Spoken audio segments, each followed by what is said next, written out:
മലയാള cinema നഷ്ടത്തിലാണ്. ഈ നഷ്ടം വരാൻ കാരണം മലയാള സിനിമയിൽ ഹൈ റെമ്യൂണറേഷൻ വാങ്ങുന്ന മുൻനിര നായകന്മാരാണ്. കമോൺ മാൻ, നിങ്ങൾ ഏത് കാലത്താണ് ജീവിച്ചുകൊണ്ടിരിക്കുന്നത്? ശരിക്കും പറഞ്ഞു കഴിഞ്ഞാൽ ലോകത്ത് ഏതൊരു ബിസിനസ് ആണെന്നുണ്ടെങ്കിലും ആ ബിസിനസ് നന്നായി വളരണമെന്നുണ്ടെങ്കിൽ നല്ല കഴിവുള്ള സ്റ്റാഫ് വേണം. നല്ല കഴിവുള്ള സ്റ്റാഫ് വേണമെങ്കിൽ നല്ല സാലറി കൊടുക്കണം. കാരണം അവരെ കാത്തിരിക്കുന്ന ഒരുപാട് ഓപ്പർച്യൂണിറ്റീസ് കാണും.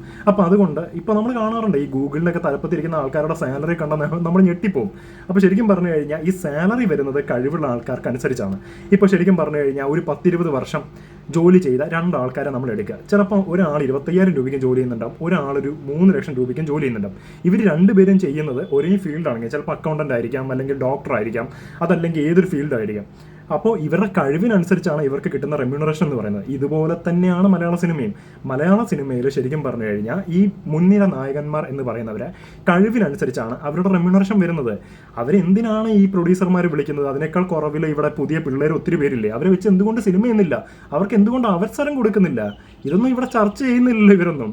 ഇവർ പറയുന്നത് ഇവർക്ക് ഇത്രയും സാലറി കൊടുത്ത്, ഇവർക്ക് ഇത്രയും റെമ്യൂണറേഷൻ കൊടുത്തിട്ട് പടം മാർക്കറ്റിലേക്ക് ഇറക്കുമ്പോൾ ഇവർക്ക് നഷ്ടമാണ് സംഭവിക്കുന്നത്. എന്തുകൊണ്ട് നഷ്ടം സംഭവിക്കുന്നു?